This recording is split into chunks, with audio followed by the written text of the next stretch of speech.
नाम है? जमीन पर हमारे और आपका नाम कितने लोगों को पता है? बोलो बोलो, आप लोग बोलो। हजरत अब्दुल्ला। माँ का नाम हजरत आमिना। अब आप बताओ, नबी पाक के बाप का नाम हजरत अब्दुल्ला, माँ का नाम हजरत आमिना, हम लोग जानते हैं। मगर 5000 साल पहले, कितने साल पहले? 5000 साल पहले, इस्लाम के आने से 5000 साल पहले ये वैद आई, और वैदों में भी बताया गया, अरे लोगों, जब इस दुनिया में आएगा तो उसके बाप का नाम अब्दुल्ला होगा, उसकी माँ का नाम आमिना होगा। ये अंतिम अवतार, अंतिम महर्षि, अंतिम संदेशता के इंतजार करने वाले अंधेरे में हैं कि नहीं है? अंधेरे में है। इन्हें ऐसा लग रहा है कि कल की अवतार तो आने वाला है, कल की अवतार तो आने वाला है। मगर सुने, कल की अवतार आया भी, पूरी दुनिया में छाया भी, सुभान। और हम मुसलमानों के सीने में, बोलो, मौजूद हैं कि नहीं है? हमारा ईमान है, हमारा अकीदा है, हमारा मानना है, हम जहां नबी के नाम लेते हैं, जहां नबी को याद करते हैं, हमारा आपका नबी उस मकाम पर तशरीफ लाता है, न सिर्फ लाता है बल्कि अपने गुलामों की मदद भी फरमाता है। तो हमारा और आपका नबी तो 1500 साल पहले तशरीफ ला चुका है। और उनके बाप का नाम क्या है? उनके बाप का नाम क्या? अथर्ववेद का मैंने मंत्र पढ़ा था, सुनो। वीरम महावीरम, वो वीरों के वीर होंगे, ऐसे ताकतवर होंगे, ऐसे ताकतवर होंगे कि जमीन पर बैठ करके जब अपने उंगली का इशारा करेंगे तो चांद का कलेजा फट जाएगा, अपनी उंगली का इशारा करेंगे तो डूबा हुआ सूरज वापस आ जाएगा। ऐसी ताकत होगी, ऐसी ताकत। कहते आशो माशुक मरुहा दे दत्तना शाह मस्त अष्ट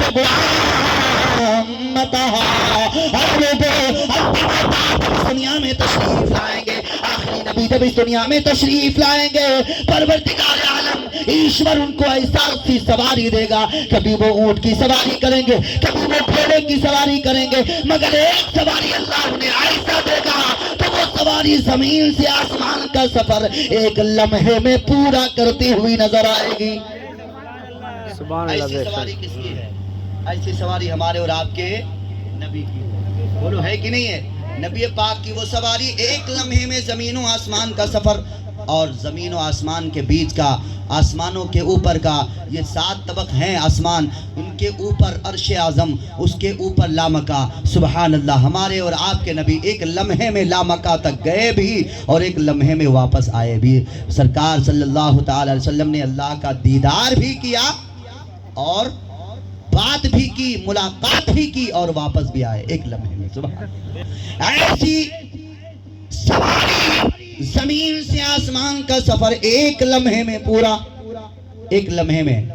अल्लाह अकबर। और उस सवारी का नाम बुराक। तो ये पेशन गोइयाँ जो इसमें आई, जो बताया गया, ये हमारे और आपके नबी के ही बारे में कहीं नाम लेकर के, कहीं इशारे किनारे से बताया गया।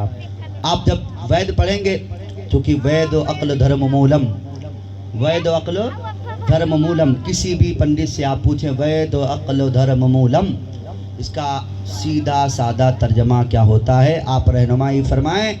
अक्लमंद होगा, ज्ञानी होगा तो आपको बताएगा। सुनो, हमारी धार्मिक और मजहबी पहचान ये है कि हम लोग, हमारे धर्म, हमारे मजहब की जो बुनियाद है, वो बुनियाद वेदों पर है। किस पर है? वेदों पर है। और वेद कितने हैं? 4 हैं। ऋग्वेद, यजुर्वेद, अथर्ववेद और सामवेद। ये 4 वेद हैं। इनका जो निष्कर्ष निकाला गया, तफसीर जिसे हम अपनी ज़बान में कहेंगे, जैसे उलमाए कराम ने कुरान की तफसीर की, मुफस्सिरीन ने कुरान की तफसीर की। आज की तारीख में अगर हम देखेंगे 3.5 लाख तफासीर मौजूद हैं। सुबहान अल्लाह। कितने? अलग अलग ज़बानों में। आप जब कुरान की तफसीर को पढ़ेंगे, आज की तारीख में दुनिया की कोई ऐसी किताब नहीं जिसकी इतनी सारी तफसीर लिखी गई हो। ये वाहिद किताब अगर इस दुनिया में मौजूद है तो उस किताब का नाम कुरान है। कुरान की तफसीरें 3.5 लाख लोगों ने की है। सुभान अल्लाह, कितनी लाजवाल किताब है। और कुरान का ये एजाज ही है अल्हम्दुलिल्लाह कि हम लोग हर दिन, बल्कि दिन में 5 मरतबा नमाज पढ़ते हैं, कुरान की तिलावत करते हैं। और कुरान के अंदर परवरदिगार आलम वो बरकत व अज़मत, वो चाशनी रखी है। हम जितनी मरतबा पढ़ते हैं उतना लुत्फ आता है। बोलो आता है कि नहीं? कोई शायर अपना कलाम पढ़े, 1 मरतबा पढ़े, 2 मरतबा पढ़े, 3 मरतबा पढ़े, 4 मरतबा पढ़े, धीरे धीरे उस कलाम से आपको उकताहट महसूस होना शुरू हो जाएगी। मगर परवरदिगार आलम ने कुरान में वो चाशनी रखी है, जितनी मरतबा पढ़ी जाए, जितनी मरतबा सुनी जाए, जितने लोगों से सुनी जाए, उतना सुनने में लुत्फ व सुकून हासिल हुआ करता है। ये सिर्फ पढ़ने, समझें या ना समझें, सिर्फ पढ़ने पर, सुनने पर वो लुत्फ, वो चाशनी हमें और आपको मिलती है। अगर समझना शुरू कर दें तो आप समझें कुरान में परवरदिगार आलम ने कितने खजाने छुपा करके रखे हैं, जितना हम चाहें उससे हासिल कर सकते हैं। कुरान हमारे लिए वनुनज़्ज़िलु मिनल कुरान मा हुवा शिफ़ाउन व रहमतुल लिल मुमिनीन वला यज़ीदु ज़ालिमीना इल्ला खसारा। परवरदिगार आलम इरशाद फरमाता है, मोमिनो परेशान मत होना, वनुनज़्ज़िलु मिनल कुरान मा हुवा शिफ़ाउन व रहमतुल लिल मुमिनीन। ऐ लोगों, ये कुरान मैंने तुम्हारे लिए नाजिल किया है। इस कुरान में तुम्हारे लिए शिफा भी है, इस कुरान में तुम्हारे लिए रहमत भी है, इस कुरान में तुम्हारे लिए अज़मत भी है, इस कुरान में तुम्हारे लिए खजाना भी है, इस कुरान में तुम्हारे लिए बरकत भी है, इस कुरान में जिंदगी जीने का तरीका भी है, इस कुरान में इंसानियत को बनाने का सलीका भी है, इस कुरान में तुम्हारे लिए कामयाबी भी है। इस कलाम में परवरदिगार आलम के तुम्हारे लिए दुनिया में भी कामयाबी के खजाने मौजूद हैं और आखिरत में कामयाबी के खजाने मौजूद हैं। कुरान एक है मगर फायदे अनेक हैं। हम कुरान पढ़ते हैं, कुरान को समझते नहीं, जब कुरान को समझना शुरू करते हैं तो यकीन जाने दिल की दुनिया बदलती हुई नजर आएगी। और कुरान समझेंगे कहाँ से? मोबाइल से समझेंगे? मोबाइल से कुरान समझोगे?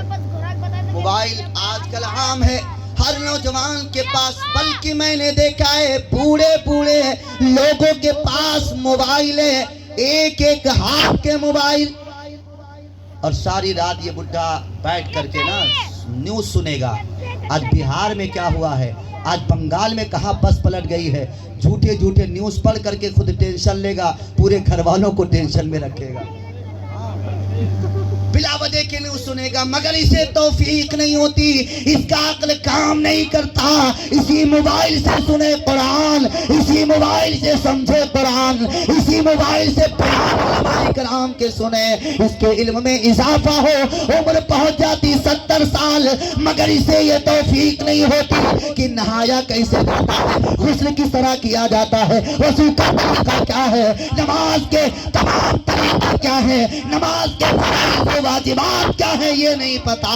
अगर इसे पता है, अगर इसे मालूम है कि उत्तर प्रदेश का आने वाला मुख्यमंत्री कौन है, बराबर मालूम होगा। और नौजवानों का क्या कहना, नौजवान जब जवानी की दहलीज पर कदम रखता है तो वो सोचता है जो कुछ है वो हम ही हैं। ये मौलाना लोग तो बेवकूफ़ हैं, ये अपने सामने सबको बेवकूफ़ समझता है, ये सोचता है हमें होशियार हम हैं।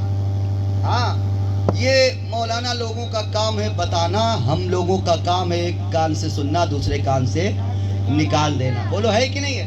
मौलाना लोग बताएंगे नमाज पढ़ा करो, नमाज पढ़ना पढ़ाना ये इनका काम है। मौलाना कहेंगे रोजा रखो, रोजा रखना रखाना ये इनका काम है। मौलाना कहेंगे नेक काम करो, नेक काम करना कराना ये इनका काम है, ये हमारा काम नहीं।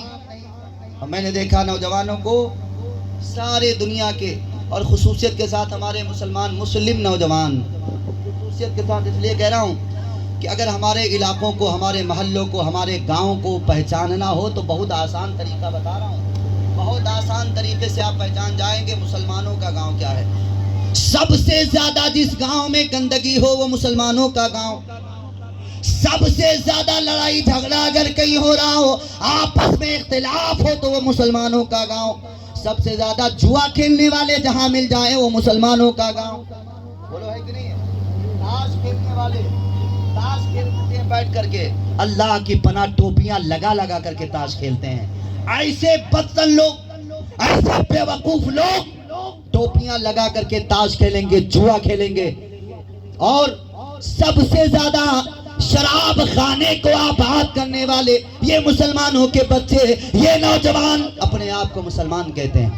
اب آپ بتائیے، جب ہمارا معاشرہ اتنا بگڑا رہے گا تو ہم کامیابی کی طرف بڑھیں گے یا تنزلی کی طرف؟ اب بتائیں، کامیابی کی طرف بڑھو گے؟